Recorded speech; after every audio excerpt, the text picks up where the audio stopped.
Hello students, कैसे हैं आप सब। आई होप आप सभी ठीक हैं। जैसा कि आप जानते हैं आज का जो हमारा वीडियो है वो है 2.2 पॉलिनोमियल चैप्टर क्लास 10th। जैसे कि आप देख रहे हैं कि ये मैंने आपके सामने क्वेश्चन नंबर 1 लिखा हुआ है और क्वेश्चन नंबर 1 हमें क्या पूछता है, हमें ये कहता है कि आपने ज़ीरोज़ फाइंड करने हैं। किसके फाइंड करने? Quadratic polynomial. सबसे अच्छी बात है इस बार इन्होंने हमें पॉलिनोमियल सेलेक्टेड दी है। क्या दी है?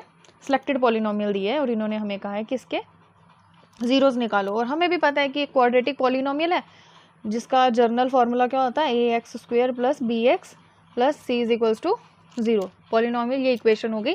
पॉलिनोमियल सिर्फ इतनी सी होती है, ठीक है। तो हमें भी पता है कि ये हमारी क्या है, क्वाड्रेटिक पॉलिनोमियल है और क्वाड्रेटिक पॉलिनोमियल है और इसकी हाईएस्ट पावर 2 है, तो इसके कितने ज़ीरोज़ निकलेंगे? इसके 2 ज़ीरोज़ निकलेंगे। वेरी गुड, ठीक है।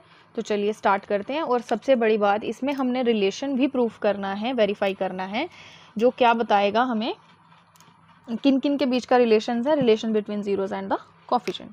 तो आइए बच्चा पहले देखते हैं first question. First part is that x² - 2x - 8। Split the middle term तो मेरे हर बच्चे ने पढ़ा है, क्लास 8 से पढ़ते हुए आ रहे हैं, है ना। स्प्लिट मिडल टर्म करना आता है। जिन मेरे बच्चों को नहीं आता है उनके लिए मैं फर्स्ट पार्ट में स्प्लिट द मिडल टर्म करके बताऊंगी, ठीक है बेटा। स्प्लिट द मिडल टर्म में हमने क्या करना है, सबसे पहले बच्चे हमने क्या करना होता है, हमने फर्स्ट जो हमारा वेरिएबल होता है जिसकी पावर 2 होती है, आपने देखना होता है कि इसके आगे जो कोफिशिएंट है वो क्या है। ध्यान देना, इसका कोफिशिएंट यहाँ क्या है, 1 है। अगर इसका बच्चे कोफिशिएंट यहाँ 1 है तो कोई बात नहीं, लिखो 1 साइड पे। और हमने फिर लास्ट वाली टर्म जिसको हम कांस्टेंट टर्म कहते हैं वो देखनी है। वो क्या है बच्चे? वो है हमारी -8। तो दोनों को मल्टीप्लाई करने के बाद हमारे पास क्या बना? -8। -8 हमारे पास क्या आ रहा है? कोफिशिएंट और कांस्टेंट का मल्टीप्लाई। अब आपने क्या करना है बच्चा, इसके 2 फैक्टर निकालने हैं। 8 के 2 फैक्टर निकालने हैं, -8 के। 8 ही समझो, पहले 8 के फैक्टर निकालने हैं। आपको पता है 8 कैसे बनता है, 2 4 ज़ा 8 या फिर 8 1 ज़ा 8। तो 2 और 4 से हमारा क्या बनता है? 8 बनता है। इन दोनों को अगर आप ध्यान से देखो, यहाँ माइनस लगा है, ठीक है ना। तो यहाँ पे एक नंबर के साथ माइनस होगा तभी हमारा यहाँ पे क्या बन रहा है? माइनस बन रहा है। और किसके साथ माइनस होगा वो ये चीज़ बताती है। देखो यहाँ पे हमारे पास क्या है? -2। अब 4 में से अगर आप 2 निकालोगे तो 2 बचेगा, लेकिन अगर मैं छोटे के साथ 2 लगा के यहाँ के साथ प्लस कर दूँ तो यहाँ पे प्लस माइनस माइनस तो हो जाएगा, लेकिन बड़ी रकम के साथ प्लस है तो यहाँ प्लस आना चाहिए। क्लियर? तो आपने क्या ध्यान देना है कि हमने साइंस भी बड़ा सोच के लगाने हैं। तो यहाँ पे हमारे पास है 2 और 4।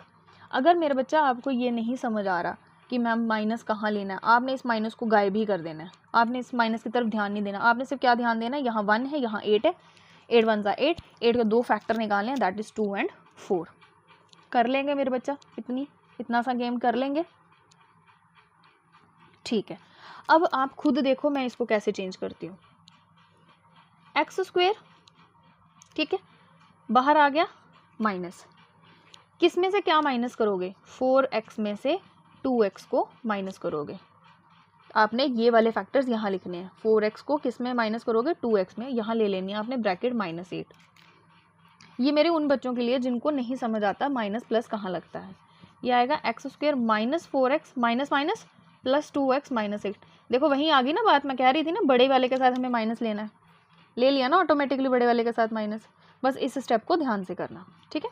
अब आपने इनका क्या करना है, 2 2 के पेयर बना लेने।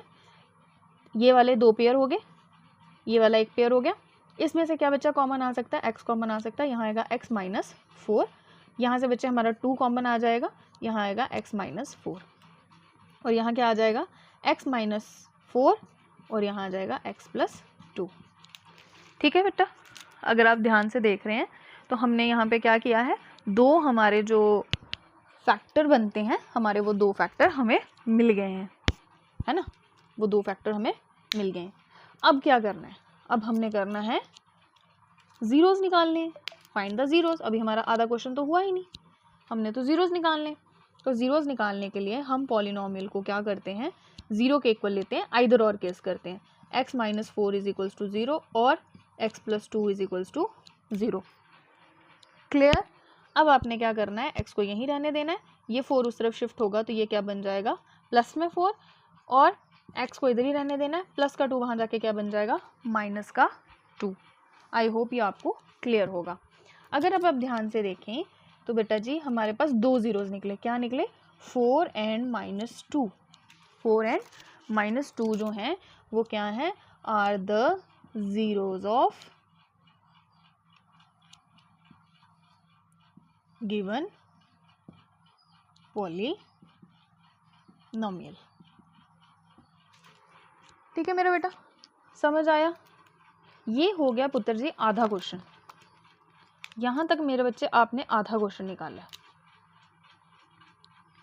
ये क्वेश्चन मान के चलो 5 मार्क्स का आता है, तो यहाँ तक 2.5 नंबर, इसके बाद 2.5 नंबर। इसका मतलब मैम वेरीफाई करना इम्पॉर्टेंट है, इस पार्ट को आप छोड़ नहीं सकते। तो चलिए आइए करते हैं इसे वेरीफाई। यहाँ तक बच्चे सब उतार लेना, उसके बाद जो होगा वेरीफाई वो मैं इसको रब करके करूँगी, ठीक है।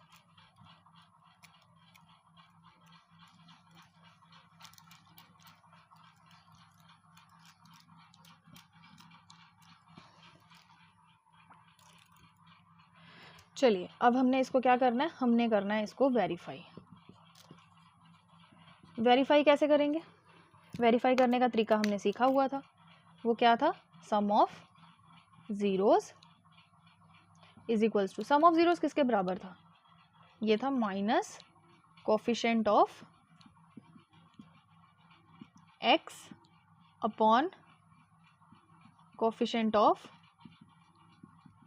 x square. ठीक है, तो जो 2 ज़ीरोज़ हमने निकाले वो क्या थे, वो थे, एक था -2, एक था 4। तो हमने 4 में प्लस करना है -2, और यहाँ पे हमारा क्या आ जाएगा, coefficient of x square. x square का कोफिशिएंट क्या था, -2, तो minus minus -2 upon coefficient of x क्या था, 1, प्लस माइनस माइनस, 4 में से 2 जाएंगे, पीछे बचे 2, माइनस माइनस प्लस, हमारे पास क्या बचे 2। क्या left hand side right hand side के बराबर आ रहा है, यस मैम आ रहा है ना। तो यहाँ तक बच्चे हमारा सम ऑफ ज़ीरो हो गया क्लियर। ठीक है, वेरिफिकेशन यहाँ तक नहीं रुकती, क्योंकि वेरीफाई में हमने 2 स्टेप लेने होते हैं, एक होता है सम ऑफ ज़ीरोज़, दूसरा होता है प्रोडक्ट ऑफ ज़ीरोज़। चलिए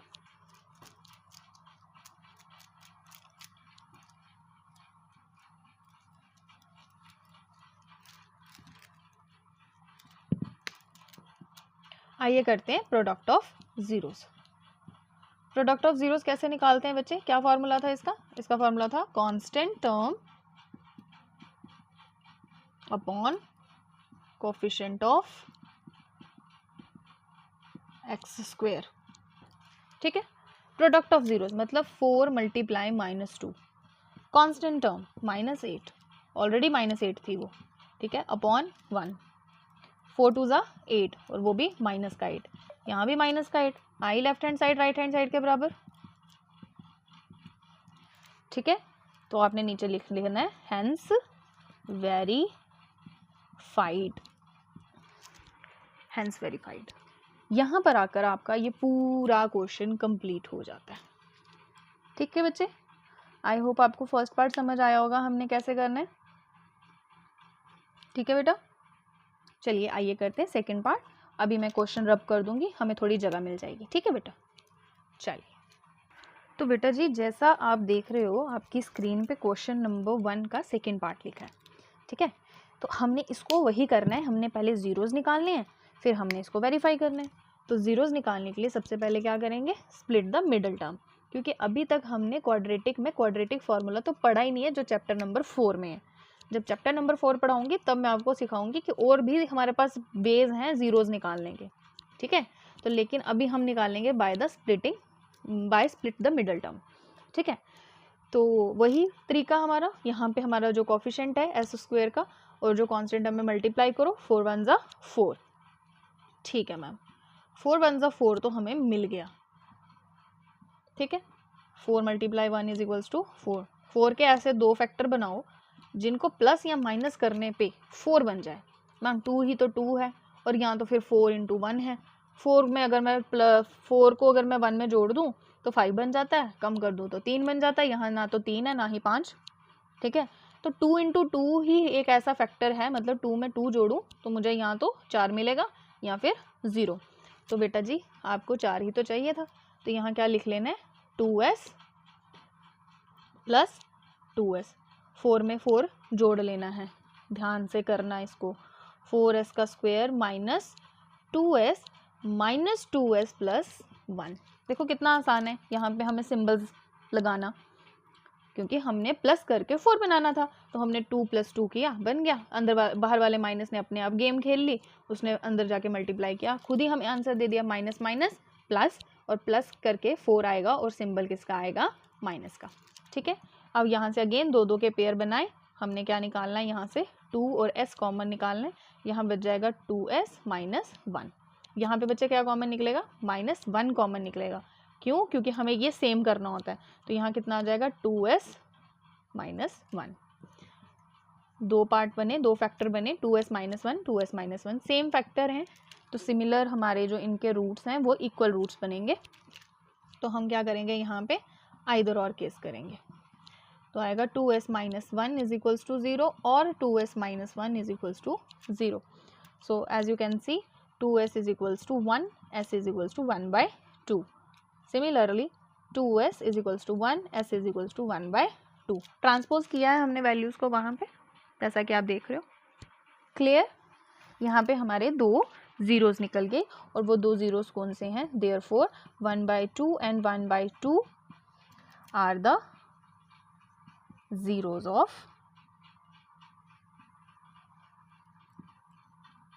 जो हमारे गिवन पॉलिनोमियल है। ठीक है बेटा जी, क्लियर। चलिए अब हम क्या करेंगे, वेरीफाई, याद रखने हैं ये। आइए करते हैं वेरीफाई। वेरीफाई करने के लिए सबसे पहले क्या करना है, sum of zeros. Sum of zeros क्या होता है, minus upon minus coefficient of x. Coefficient of X को क्या कहते हैं, b upon coefficient of X मतलब a। अब कंफ्यूज नहीं हो जाना, मैम ने ये क्या a और b ले लिया। देखो इसको आप इस तरह से लिखते हो ना, this is the general equation, जो जर्नल एक्सप्रेशन है हमारा क्वाड्रेटिक पॉलिनोमियल का, वो ये होता है। तो हम यहाँ पे लिखते हैं coefficient of x, coefficient of x is equals to b और coefficient of x square is equals to a। तो हमारे 2 ज़ीरो से that is 1/2 plus 1/2। Coefficient of b क्या था, मतलब ये हमारा ये था, कोफिशिएंट ऑफ s वो क्या था हमारा -4 था, तो -4 अपॉन a क्या था, वो भी 4 था। अगर आप यहाँ पे फ्रैक्शन करेंगे, फ्रैक्शंस को प्लस करेंगे, यहाँ पे हमारे पास एलसीएम करके आएगा 2 और ऊपर भी आएगा 2। पता है ना एलसीएम कैसे लेते हैं, सेम है तो सेम, ऊपर वालों को प्लस किया तो 2, 2 1 ज़ा 2 1 ज़ा। अब यहाँ पे करोगे माइनस माइनस प्लस 4/4, 4 1 ज़ा 4 1 ज़ा। आंसर किसके बराबर आ रहा है, 1 इज इक्वल्स टू 1। इसका मतलब राइट हैंड साइड किसके बराबर आ रही है, राइट हैंड साइड के। आइए हम यहाँ पे ही कर लेंगे आज प्रोडक्ट ऑफ ज़ीरोज़। तो प्रोडक्ट ऑफ ज़ीरोज़ बच्चे कैसे निकलते हैं, वो होते हैं हमारे constant term upon coefficient of x S square. यहाँ पे एस का स्क्वायर है तो हम एस स्क्वायर बोलेंगे, तो यहाँ आ जाएगा 1/2 multiply 1/2। Constant term is 1 and coefficient of S square is 4। तो अगर आप इनको मल्टीप्लाई करोगे 1 1 ज़ा 1, 4 2 2 ज़ा 4, 1/4 1/4, left hand side is equals to right hand side in both the cases. So we can say that hence it is verified. ठीक है, clear. आइए देखते हैं थर्ड पार्ट। तो जैसा कि आप अपनी स्क्रीन पे देख रहे हैं बेटा, हमारे पास थर्ड पार्ट है 6x² -3 7x। Ma'am quadratic equation तो ये है, बट ये मैम सही तरह से अरेंज नहीं है। क्यों, कुछ तो गड़बड़ लग रही है ना। हाँ, ये वाला x जो है ये यहाँ होना चाहिए था, तो कोई बात नहीं, चेंज करो। तो हमने यहाँ पे क्या लिखना है, रीअरेंज द पॉलिनोमियल। रीअरेंज किया हमने पॉलिनोमियल को। जब हमने पॉलिनोमियल को रीअरेंज किया तो हमारा रीअरेंजमेंट क्या है, हमने इनकी वैल्यूज़ ही रिप्लेस की हैं, साइंस वहीं रहेंगे, कुछ भी शिफ्ट नहीं होगा। ऐसा क्यों किया, क्योंकि हमें ये बीच में चाहिए था। अब वही स्प्लिट द मिडल टर्म, 6 3 ज़ा 18। 18 के दो ऐसे फैक्टर बताओ, एक होता है मैम 2 और 9, एक होता है मैम हमारे पास 6 और 3। बट बेटा जी हमारा तो 7 बनना चाहिए, 18 1 से 18 भी होता है, वेरी गुड, ठीक है, लेकिन हमारा तो 7 बनना चाहिए। किसको प्लस माइनस करें कि 7 बन जाए?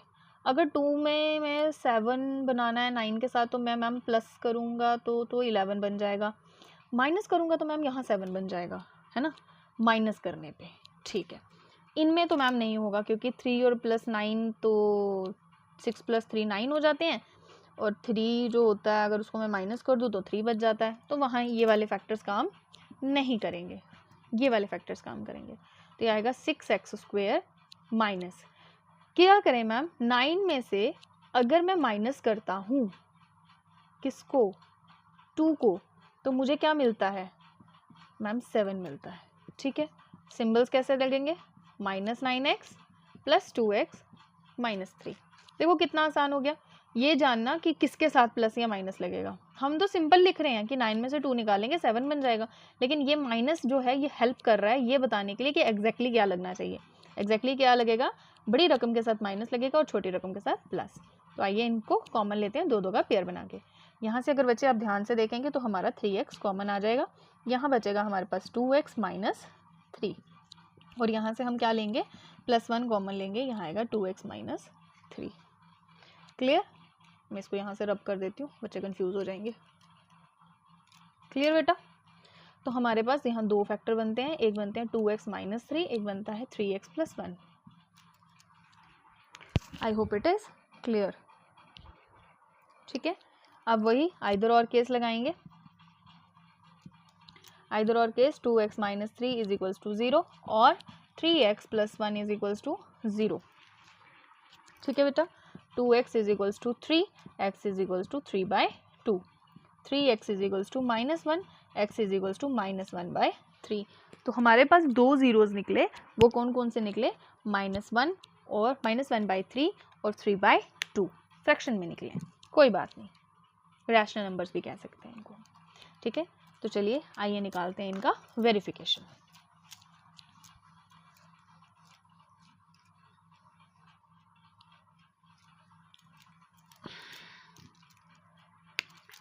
तो बच्चे हमारे पास यहाँ पे 2 जीरोज निकले थे, दैट 3/, है हमारे, तो हमने सबसे पहले क्या सॉल्व करना है, सम ऑफ जीरोज। हम वेरीफाई कर रहे हैं सम ऑफ जीरोज जो है वो किसके बराबर है, -b/a।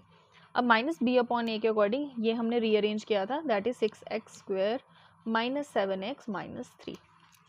तो सम ऑफ जीरोज मतलब इनका प्लस -1/3 + 3/2 = -1/a। -1/a का क्या मतलब हुआ, -b means that this number the coefficient of x that is -7 upon the coefficient of x² that is 6। यहाँ पे इनका एलसीएम लेंगे बच्चे, ये बनेगा 6, इसको यहाँ मल्टीप्लाई -2, इसको यहाँ मल्टीप्लाई +9 = माइनस माइनस, मेरे पास यहाँ पे भी क्या आ रहा है 7/6। तो left hand side = right hand side. Next is product of zeros, product of zeros जो किसके बराबर है, वो है c/a के बराबर। प्रोडक्ट ऑफ जीरोस का मतलब है जो हमने जीरोस निकाले हैं उनको प्लस मल्टीप्लाई करना, और यहाँ पे हम लिखेंगे कांस्टेंट टर्म दैट इज -3/6। अगर आप ध्यान से देखें ये यहाँ से कैंसिल आउट हो जाता है और ये यहाँ से कैंसिल आउट हो जाता है, तो answer is -1 = -1। Here the left hand side = right hand side, तो we can say that hence it is verified। I hope आपको आज का सेशन अच्छा लगा होगा, आपको ये तीनों पार्ट समझ आए होंगे। मैं जानती हूँ कि इसके 2-3 पार्ट्स और हैं, वो मैं आपको नेक्स्ट वीडियो में समझाऊंगी। ऐसे ही बने रहिए हमारे चैनल मैथ्स वर्ल्ड के साथ और अपने छोटे छोटे डाउट्स को बड़े आराम से क्लियर कीजिए, क्योंकि मैं बहुत सिंपल लैंग्वेज में तो हाई-फाई हिंदी मैं मिक्स बोलती हूँ, ताकि मेरे बच्चे चिल मोड पे रहें मेरे साथ, ठीक है। ऐसे ही बने रहिए। अगर आपको ये